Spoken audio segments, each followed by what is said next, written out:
Je tenais donc à ce qu'on se parle de façon franche, que vous compreniez ce qui se passe, là où nous sommes et vers où on pourrait aller. Et j'insiste, où on pourrait aller, parce que c'est une condition, ça dépendra de vous. Vous êtes les acteurs de la société burkinabé et je pense que l'avenir de ce pays-là est aussi entre vos mains. Donc, chacun à son niveau doit pouvoir faire un mea culpa et se demander qu'est-ce que j'apporte à cette patrie. C'est peut-être parce qu'aussi il n'y a pas eu de langage de vérité que les gens ne comprennent pas en fait ce qui se passe.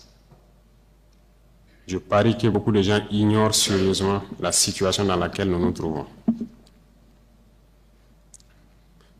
Nous sommes à Ouagadougou, très souvent à Bobo-Dioulasso, en tout cas dans les grandes villes,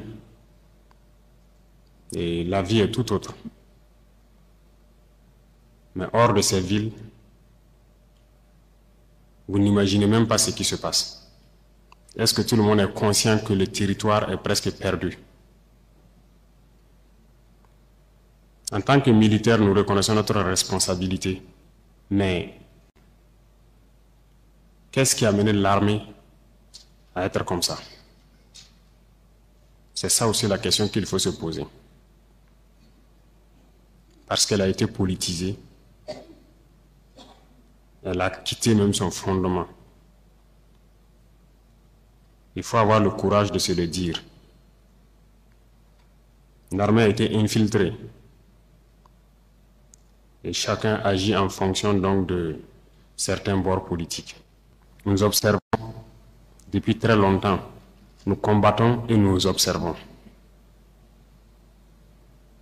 Et à un moment donné, on a eu espoir que ça va cesser, notamment avec les événements du 24. Mais ça n'a pas cessé. Et ça continue. Ces événements du 30 sont arrivés. Je vais vous dire ce soir où est-ce que nous en sommes, où est-ce que nous partons. Et chacun serait libre, à partir de cet instant, de son action future, soit pour la patrie ou contre la patrie. De toute façon, nous sommes tous dans ce pays et vous comprendrez avec la présentation que personne ne va pouvoir quitter. Déjà, entre Bobo et Ouara, ça devient difficile. Quand la route sera coupée, que peut-être certaines personnes vont prendre conscience. Parce que ce n'est pas permis à tout le monde de prendre l'avion entre Bobo et Ouara.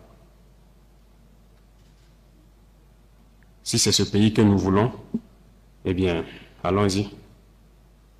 Souvent, je me pose la question, est-ce qu'on se demande d'où vient le terrorisme? Pourquoi le terrorisme? Tout n'est pas terrorisme.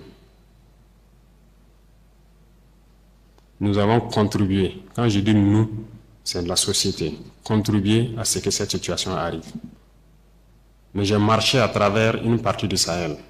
Je ne dis pas rouler, hein, marcher à pied à travers le Sahel. Donc j'ai pris le soin de bien voir ce que c'est que le Sahel. Et je ne suis pas sûr que ici vous l'avez fait.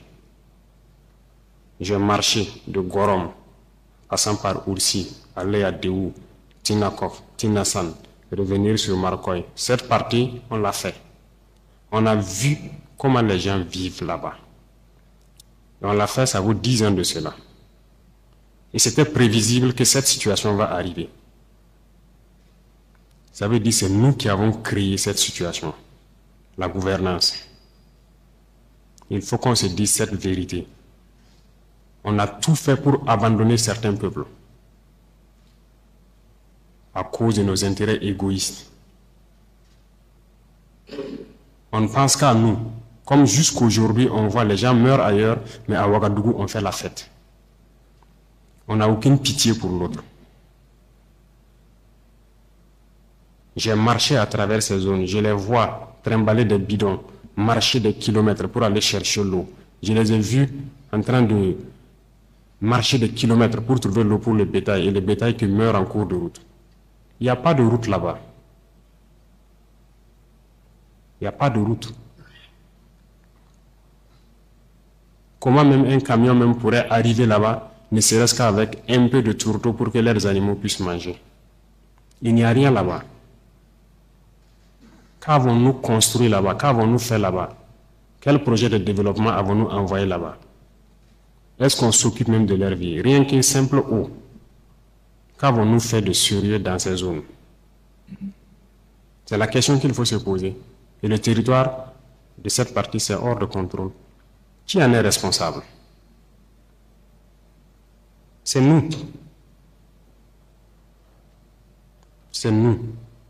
Il faut que chacun accepte ça. Nous avons toujours le slogan que c'est un pays pauvre. Vous êtes bien conscient que le pays n'est pas pauvre. C'est parce qu'on est méchant.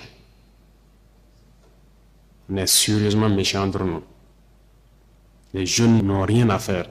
On a des terres cultivables. On a de l'eau. Comment on peut ne pas vouloir faire quelque chose pour eux? J'ai vécu à Djibo, avant même le début de la crise. J'ai échangé avec les jeunes de Djibo. La seule route Kongoussi-Djibo, les camions ne viennent plus parce que les ponts datent des années 50 et les camions tombaient.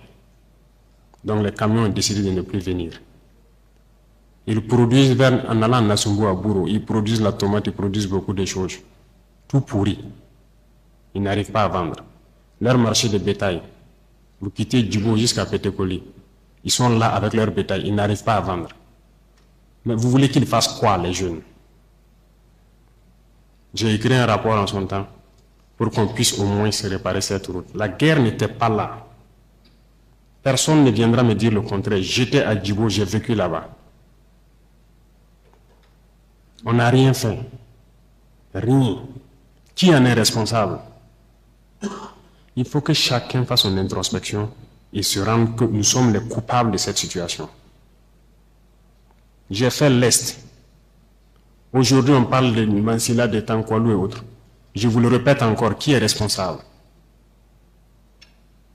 Quand un seul fleuve, la Sirba, empêche que quelqu'un quitte Mansilla vers l'arrière en saison pluvieuse, pendant combien d'années on n'a jamais pu faire un seul pont sur la Sirba pour les permettre de communiquer avec le Burkina?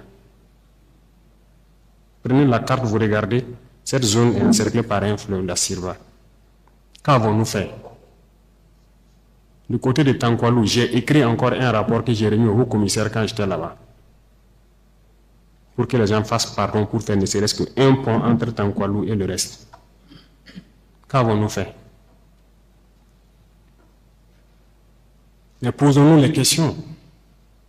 Nous sommes responsables du malheur qui nous arrive. Si on ne change pas de manière d'être, ne croyez pas que nous allons être là encore, dans ces salles climatisées à nous regarder. Non. Non. D'autres ne peuvent pas être là à souffrir pendant que d'autres sont dans un luxe insultant. On a été prévenus. On n'a jamais voulu écouter.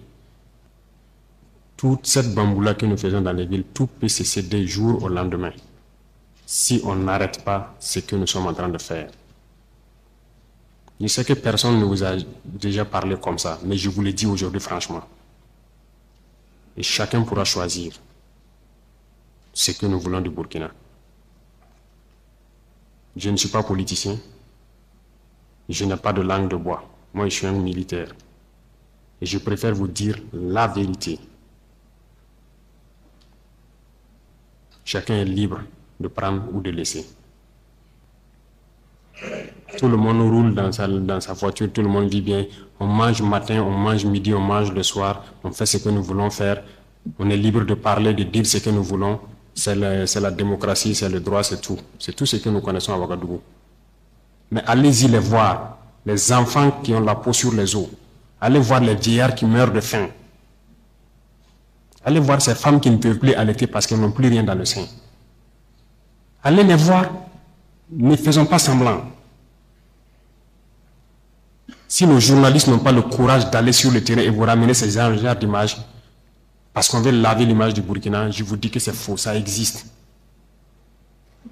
Quand je vous parle des gens qui mangent l'herbe, celui qui veut contester, je l'amène demain à les voir. Ça continue, ça n'a même pas cessé. Parce qu'on a pu ravitailler certains villages, mais d'autres pas encore, on est toujours en route. Aucun civil ne peut daigner même soutenir aussi avec des camions pour qu'on puisse être solidaire vis-à-vis de ces populations-là. C'est quelle intégrité? C'est quoi l'intégrité? Burkina Faso, c'est quoi? C'est ça qui nous a révoltés. Et on est toujours révoltés. Tant qu'on ne va pas soigner les maux de ce pays-là, on sera toujours révoltés. Pour l'instant,